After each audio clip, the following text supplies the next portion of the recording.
Hello, Thar classes में आप सभी का स्वागत, अभिनंदन। आज हम जैसे पिछले वाला वीडियो आप लोगों ने देखा होगा, उस वीडियो को जो हमारा जो टॉपिक था वो था भारत में राष्ट्रवाद का उदय। वो जरूर आपने देखा होगा, यदि वो नहीं देखा तो देख लीजिए, ताकि वो हम इस वीडियो के साथ, इस क्लास के साथ हम उसको इंटरकनेक्ट करेंगे।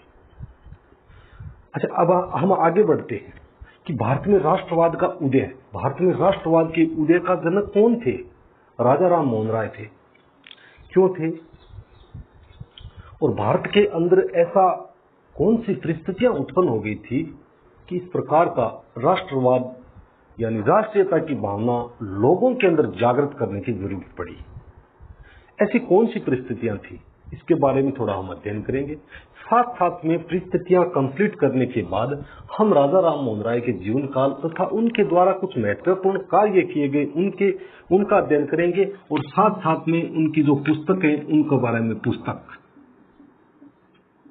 कौन कौन सी पुस्तक थी और उन पुस्तकों के माध्यम से वो क्या समझाना चाहते थे, उन पुस्तक का जो भाषा थी वो कौन कौन सी भाषा थी, और इन हर भाषा यानी हर पुस्तक में अलग अलग भाषा का उन्होंने इस्तेमाल क्यों किया था। इस प्रकार का अध्ययन हम इस क्लास में करने वाले। छोटा सा क्लास होगा हमारा, 25 से 30 मिनट का क्लास होगा। उसमें बहुत सारे कॉन्सेप्ट क्लियर करवाऊंगा, और साथ साथ में कॉन्सेप्ट के साथ हम कुछ फैक्ट भी देखेंगे, ताकि कॉन्सेप्ट को फैक्ट के साथ कोरिलेट करेंगे तो समझने में आसानी हो जाएगी। और इस प्रकार के जो पुस्तक हैं उनके द्वारा किए गए कार्य, किस किस भाषा में उन्होंने जो पुस्तकें लिखी थी और उनका जो जीवन काल क्या था, उसके बारे में अध्ययन करना बहुत जरूरी है। क्योंकि उनके जीवन काल में उन्होंने कौन कौन सा कार्य किए थे, उन कार्यों के साथ उनके द्वारा किए गए हमारे राष्ट्रीय आंदोलन में योगदान जुड़ा हुआ है। उन्होंने क्यों ये कदम उठाया कि लोगों को, अधिक से अधिक लोगों को जागृत करो।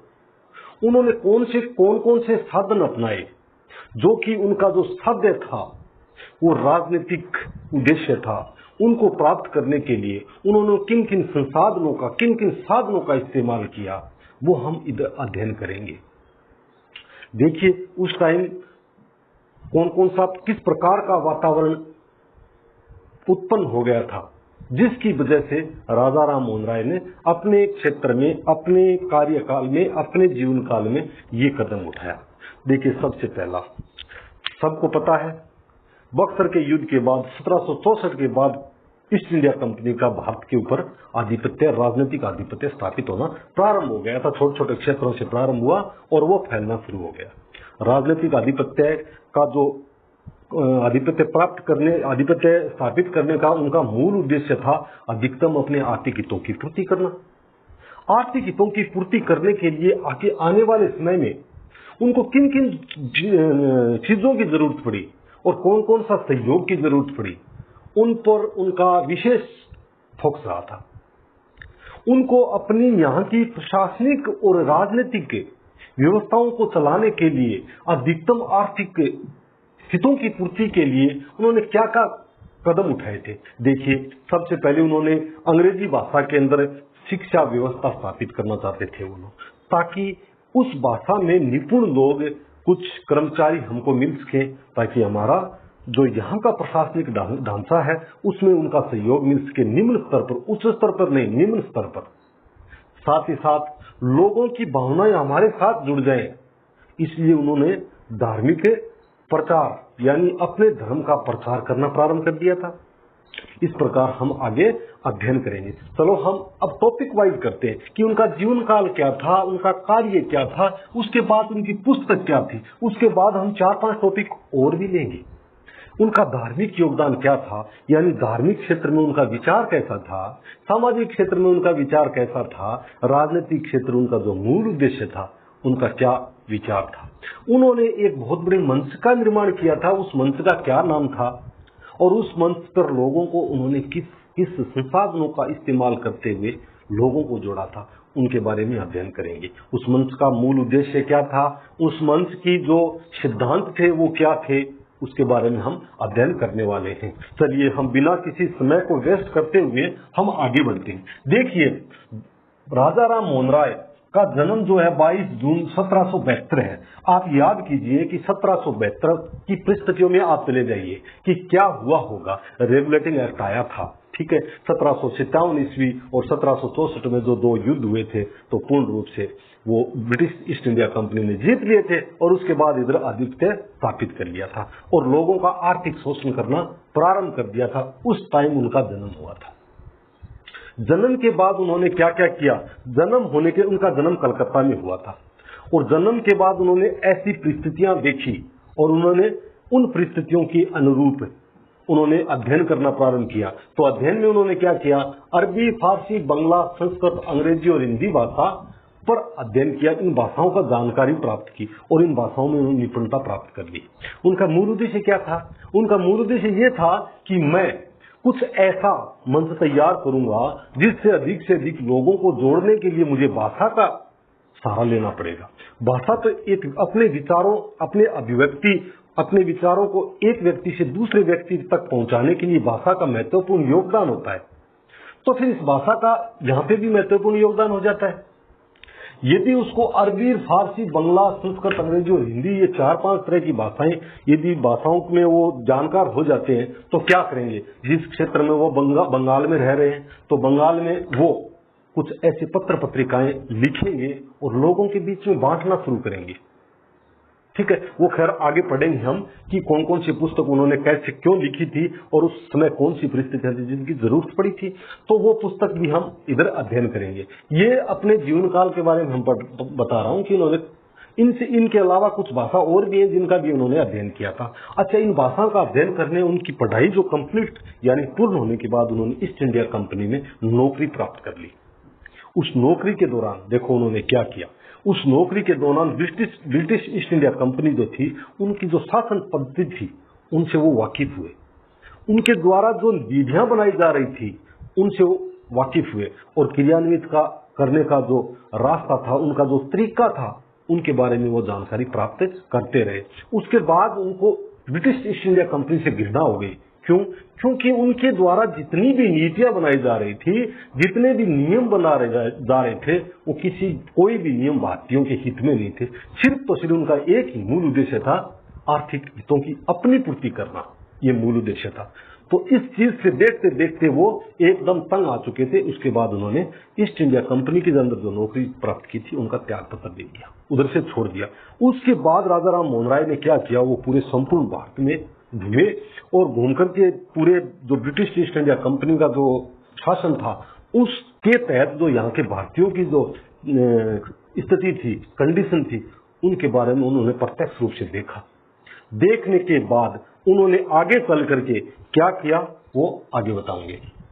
देखो उन्होंने क्या किया, हिंदू तथा अन्य धार्मिक ग्रंथों के, देखिए इस प्रकार के जो संस्कृत और अंग्रेजी और हिंदी, इन ग्रंथों का जब उन्होंने अध्ययन कर लिया, इन भाषाओं का जब इन्होंने अध्ययन कर लिया, तो फिर अध्ययन करने के बाद उन्होंने हिंदू धर्म तथा साथ साथ में मुस्लिम धर्म, ईसाई धर्म के जो धार्मिक ग्रंथ थे उनका भी उन्होंने अध्ययन किया। और उन्होंने बोला कि देखिए कोई भी किसी भी धर्म के अंदर यदि अच्छाई है तो उनको ग्रहण करना कोई बुराई नहीं है, तथा वो एक प्रकार से पंथ निरपेक्ष समाज सुधारक थे। आगे चल करके उन्होंने क्या किया कि सबसे पहले उन्होंने 1814 ईस्वी में आत्मीय सभा की स्थापना की। उनका मूल उद्देश्य था आत्मीय सभा के माध्यम से तथा इसके माध्यम से अपने विचारों को प्रचार प्रसार करना। उसके बाद उन्होंने ब्रह्म समाज की स्थापना 1828 ईस्वी में की। इन दोनों जो मंच उन्होंने तैयार किए थे, उनका जो मूल उद्देश्य था वो ब्रिटिश सरकार के विरुद्ध तथा तत्कालीन परिस्थिति जो धार्मिक और सामाजिक दृष्टि से जो यहाँ की स्थिति खराब हो चुकी थी, लोगों का जो शोषण हो रहा था और हमारी जो हिंदू धर्म की धर्म और संस्कृति का जो विनाश हो रहा था, उसको बचाने के लिए उन्होंने इन दो मंचों का निर्माण किया। क्या था? एक था आत्मीय सभा, एक था आत्मीय सभा और दूसरा था ब्रह्म समाज।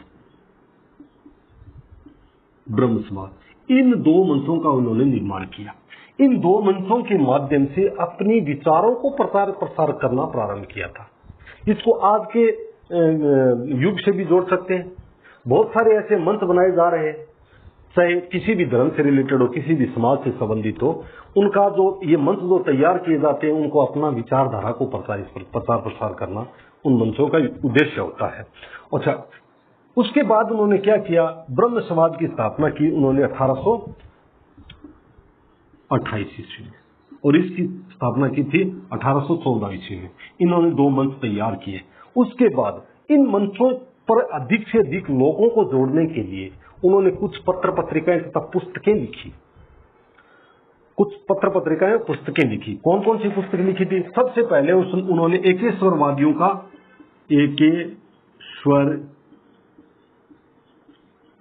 का उपहार,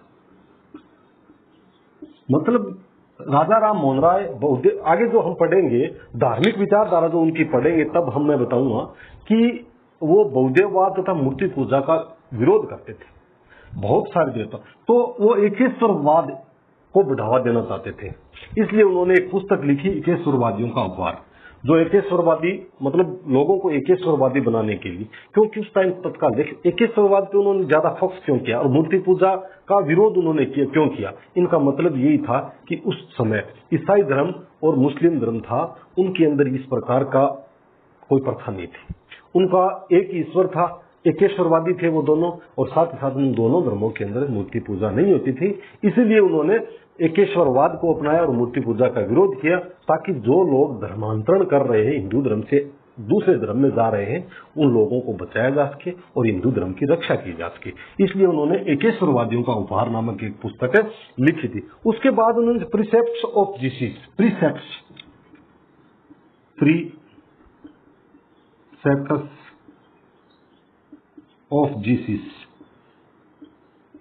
अब प्रीसेप्ट्स ऑफ जीसस की स्थापना जो पुस्तक लिखी थी, वो क्यों लिखी थी?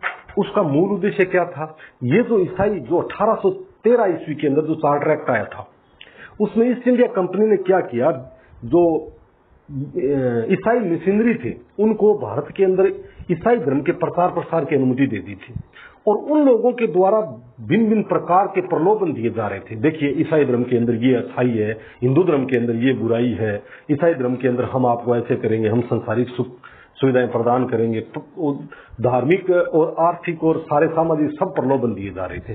तब उन्होंने एक प्रीसेप्ट्स ऑफ जीसस नामक पुस्तक लिखी राजा राम मोहन राय ने, और उसमें बताने का कोशिश किया उन्होंने कि देखिए, हिंदू धर्म का विकल्प कोई ईसाई धर्म नहीं है।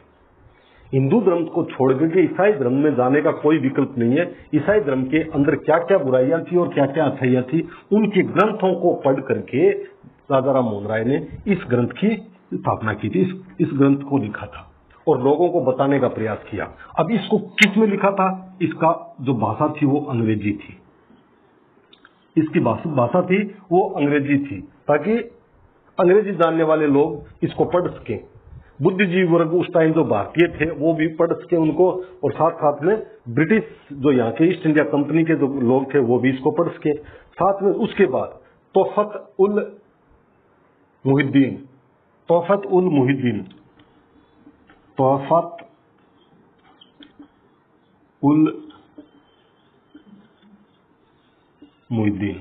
ये फारसी भाषा में लिखी थी। फारसी भाषा में क्यों लिखी थी? जिन लोगों को फारसी भाषा आती थी उन लोगों को संस्कृत करना है। उनका मूल उद्देश्य था एक मंच के ऊपर लोगों को संस्कृत करना, और जो प्राचीन विरासत भारत की थी उसको वापस अपनाना। इसलिए तो उनको पुनर्जागरण का जनक कहा जाता है। भारतीय पुनर्जागरण के जनक के नाम से राजा राम मोहन राय को जाना जाता है, क्योंकि उन्होंने जो भारत की जो पुरानी विरासत थी उसको वापस स्थापित करने का प्रयास किया था। तो इस फारसी भाषा में लिखा, जो फारसी भाषा को जानते हैं उनको फारसी भाषा में समझाने का प्रयास किया, और इससे पत्रिका के माध्यम से, इस पुस्तक के माध्यम से उन्होंने समझाने का प्रयास किया। उसके बाद एक फारसी भाषा में और लिखा था मिरात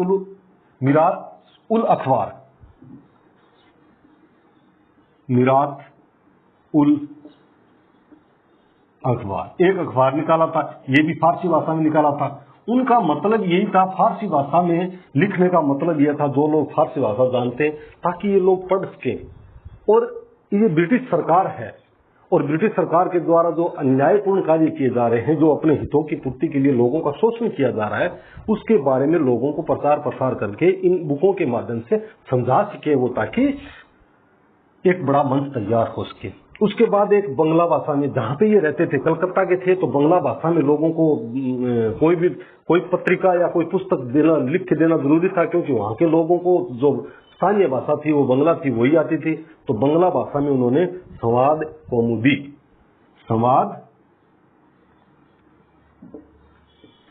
कौमुदी, ये संवाद कौमुदी ये बंगला में लिखा था, उन्होंने बंगला में लिखा था। संवाद कौमुदी के माध्यम से लोगों को जो भारत की जो प्राचीन विरासत थी, जो भारत के अंदर जो धार्मिक उसके तत्कालीन समय में जिस प्रकार की कुप्रथाएं भारत के अंदर फैल चुकी थी, उनका कोई अस्तित्व नहीं है। इस चीज को बताने के लिए कि भारत के कोई भी धार्मिक ग्रंथ के अंदर इनका उल्लेख नहीं है, और आपके साथ जो किया जा रहा है वो एक अत्याचार किया जा रहा है। क्या अत्याचार किया जा रहा है? इस चीज को प्रचार प्रसार करने के लिए तथा अपने संगठन को बड़ा बनाने के लिए, मजबूत बनाने के लिए इन्होंने बंगला भाषा में संवाद कौमुदी लिखा था। इसके बाद एक भाषा और बच गई, अंग्रेजी आ गई, फारसी आ गई, बंगला आ गई। उसके बाद कुछ लोग, बहुत सारे लोग थे हिंदुस्तानी थे, तो हिंदी को तो वाकिफ थे, हिंदी को भाषा को तो जानते थे, तो फिर हिंदी भाषा में उन्होंने लिखा है कि वो था बंगदूत, वो हिंदी भाषा में लिखा था। इन लोगों को हिंदी भाषा में समझाने का प्रयास किया, और हिंदी, अंग्रेजी, फारसी और बंगला, इन भाषाओं में जो ये पत्र पत्रिकाएं तथा ये पुस्तकें जो लिखी थी, इनके माध्यम से लोगों को संकलित करने का प्रयास किया गया था। क्योंकि उस टाइम दो प्रकार की समस्या थी। एक समस्या थी यहीं के लोगों के द्वारा अपने आर्थिक हितों की पूर्ति के लिए विभिन्न प्रकार के कर्म कांडों को बढ़ा दिया जा रहा था, जैसे बाल विवाह होना, शिशु हत्या, सती प्रथा, बहुविवाह। ये ऐसे अभिशाप थे, जैसे अस्पृश्यता, जातिगत धारणा, इस प्रकार की ये बहुत सारे जो विकृतियां थी जो समाज के अंदर ये फैली हुई थी। इन लोगों, एक तो इससे निपटना है, इसको खत्म करना है, लोगों के अंदर समानता स्थापित करनी है, और जो निम्न वर्ग, जो शोषण वर्ग है, उनको ऊपर लेके आना है, उच्च वर्ग और निम्न वर्ग दोनों को बराबर लेके आना है। तो इसके लिए उन्होंने इन बुकों का सहारा लिया, और इन बुकों के माध्यम से प्रचार प्रसार करना शुरू किया कि देखिए, जो जाति व्यवस्था हमारे प्राचीन काल की, जो हमारे वेदों में लिखी हुई है, वो हमेशा जन्म पर आधारित नहीं थी, वो कर्म पे आधारित थी। जो आज सबसे बड़ी जो विकृति उत्पन्न कर दी है, जो जन्म के आधार पर कर दी है। तो इन बुकों के माध्यम से उन्होंने समझाने का प्रयास किया था लोगों को। उसके बाद आगे हम चलेंगे, आगे पढ़ेंगे कि इन्होंने इन बुकों के माध्यम से एक मंच, प्रचार प्रसार करके एक मंच तैयार किया। उस मंच का क्या नाम था? उस मंच का नाम था ब्रह्म समाज। उस मंच का नाम था ब्रह्म समाज। ब्रह्म समाज।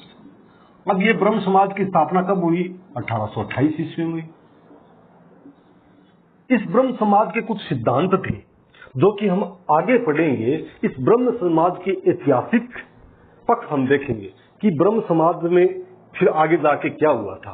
वो जो सिद्धांत है वो हम आगे वाली क्लास, आगे वाली वीडियो में बताएंगे कि इनका सिद्धांत मुख्य रूप से कितने सिद्धांत थे, कौन कौन से सिद्धांत थे, और उन सिद्धांतों का मूल उद्देश्य राजाराम मोहन राय का क्या था, उसके बारे में हम आगे वाले वीडियो में देखेंगे। मैं यहाँ पे बता देना चाहूंगा कि ब्रह्म समाज जो था वो राजाराम मोहन राय के द्वारा गठित किया गया था, और राजाराम मोहन राय की जो मृत्यु वो हो गई थी 1833 ईस्वी। 1833 ईस्वी में उनकी मृत्यु होने के बाद ब्रह्म समाज यहीं पर रह गया और ब्रह्म समाज छिन्न भिन्न हो गया। और आगे जाकर के 1843 ईस्वी में, कब? 1843 ईस्वी में जो रविंद्रनाथ टैगोर थे, उनके पिता थे देवेंद्रनाथ टैगोर। 1843 ईस्वी में देवेंद्रनाथ टैगोर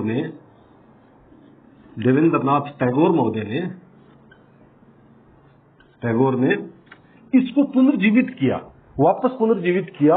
और उससे पहले उन्होंने एक तत्वबोधिनी नामक एक सभा और गठित की थी, उनकी विचारधाराओं को से प्रेरित होकर के, स्वामी राजाराम मोहन राय की विचारधाराओं से प्रेरित होकर के उन्होंने, रविंद्रनाथ टैगोर ने तत्वबोधिनी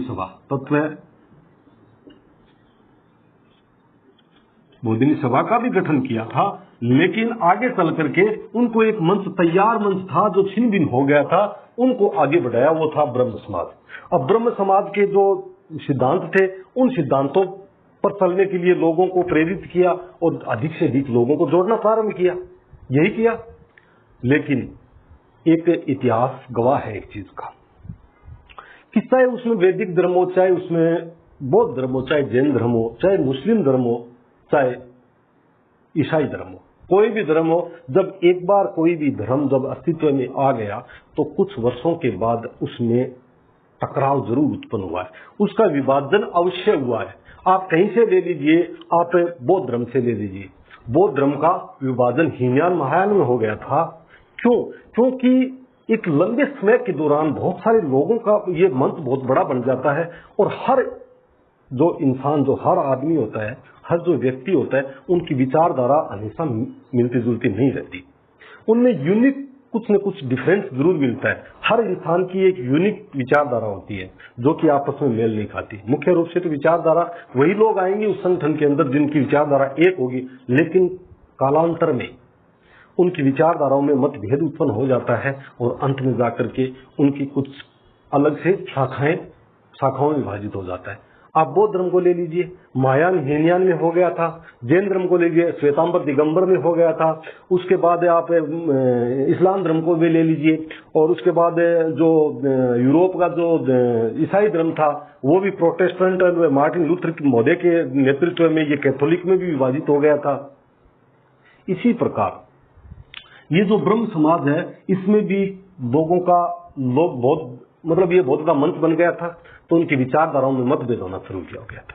इसमें क्या हुआ था, इसके अंदर सबसे पहले इसकी जो एक सिद्धांत था, उन्होंने बाल विवाह, इधर भी बताया था कि बाल विवाह का इन्होंने विरोध किया था। राजा राम मोहन राय जब बाल विवाह का विरोध किया था तो फिर ये सिद्धांत बन जाता है, ब्रह्म समाज एक सिद्धांत बन जाता है बाल विवाह। तथा ये वैसे देखा जाए तो इसमें सभी धर्मों को प्रस्ताव, सभी धर्मों के लिए ये प्रवेश नहीं था इसमें। तो फिर क्या हुआ, इस ब्रह्म समाज के अंदर दो व्यक्ति महत्वपूर्ण व्यक्ति थे। एक थे देवेंद्रनाथ टैगोर और दूसरे थे केशव चंद्र सेन। जब इन्होंने इस ब्रह्म समाज की सदस्यता प्राप्त की, तब इन दोनों की विचारधाराएं थी वो समान थी वैसे देखा जाए तो। लेकिन धीरे धीरे आगे चल करके 1867 में इन विचारधाराओं में मतभेद होना प्रारंभ हो गया था। कैसे हो गया था? देवेंद्रनाथ थे, वो ब्रह्म समाज की जो मूल विचारधारा थी उस पर चलने वाले थे। जो मूल विचारधारा थी यही थी, सती प्रथा का विरोध करना और शिशु हत्या, बाल विवाह, बहुविवाह का, इन सब का विरोध करना। लेकिन ये केशव चंद्र जो सेन थे, इन्होंने सभी धर्मों के लिए इसके द्वार खोल दिए, सभी धर्मों के लिए द्वार खोल दिए। अब जब सभी धर्मों के लिए द्वार खोल दिए तो देवेंद्रनाथ और केशव चंद्र दोनों के मध्य मतभेद उत्पन्न हो गया। तो ये जो ब्रह्म समाज है ये टूट गया। ये ब्रह्म समाज कितने हिस्सों में टूट गया? 2 हिस्सों में टूट गया। एक का नाम हो गया भारतीय ब्रह्म समाज। जब ब्रह्म समाज टूटा तो इधर लिख देता हूं, ये ब्रह्म समाज जो मैंने पहले भी बताया कि भी कोई भी धर्म या पंथ या कोई भी विचारधारा के लोग जब एक संगठन बना लेते हैं तो संगठन आगे भविष्य में जाकर के अवश्य रूप से टूटा है। चाहे उसमें किसी भी राजनीतिक पार्टियां भी ले लीजिए, राजनीतिक पार्टियों में भी मतभेद उत्पन्न हो जाता है, उनकी विचारधारा से भटक जाते हैं। तो वर्तमान में आप देख रहे हो बहुत सारी राजनीतिक पार्टियां हैं जो अपनी विचारधारा से भटकेंगे, उसके बाद उसके टुकड़े हो जाएंगे, उनका भी विभाजन हो जाएगा। इसी प्रकार इस ब्रह्म समाज का भी विभाजन हो गया था। पहला विभाजन इनका 1967 में हुआ। कब हुआ? 1867। एक का नाम रखा था भारतीय ब्रह्म समाज, भारतीय ब्रह्म समाज, जो था केशव चंद्र सेन का था, केशव चंद्र सेन इनका था ये भारतीय ब्रह्म समाज। और दूसरा जो था वो बच गए देवेंद्रनाथ टैगोर, इनका जो था वो आदि ब्रह्म समाज के नाम से जाना जाने लगा, आदि ब्रह्म समाज। अब आदि ब्रह्म समाज इसका नाम क्यों रखा? क्योंकि ये देवेंद्रनाथ टैगोर थे, देवेंद्रनाथ टैगोर थे, वो ब्रह्म समाज जो राजा राम मोहन राय द्वारा गठित किया गया, जिसकी मूल विचारधारा थी उस पर चलने वाले थे। लेकिन भारतीय ब्रह्म समाज के जो संस्थापक थे केशव चंद्र सेन, इन्होंने अपनी मूल विचारधारा से भटक गए थे और उन्होंने सभी धर्मों का प्रवेश से स्वीकृति दे दी थी। इसलिए इन दोनों के अंदर 1867 के अंदर मतभेद हो गया, तो ये दो भागों में विभाजित हो गया। फिर आगे कालांतर में क्या हुआ? देखिए, मैं ब्रह्म समाज की एक इतिहास बता रहा हूं, ब्रह्म समाज का क्या हुआ था तत्काल समय में, और उसके बाद जैसे जैसे समय आगे बढ़ता गया वो कितने भागों में डिवाइड हो गया, उसके बारे में अध्ययन करवाना चाहता हूं। और साथ साथ में कुछ कॉन्सेप्ट तथा साथ में कुछ फैक्टों को आपस में जोड़ रहा हूं, फैक्ट्स जोड़ रहा हूं तो इनको भी आसानी से याद हो जाएगा। देखिए, 1867 में टूट गया तो ब्रह्म समाज, भारतीय ब्रह्म समाज और आदि ब्रह्म समाज में विभाजन हो गया।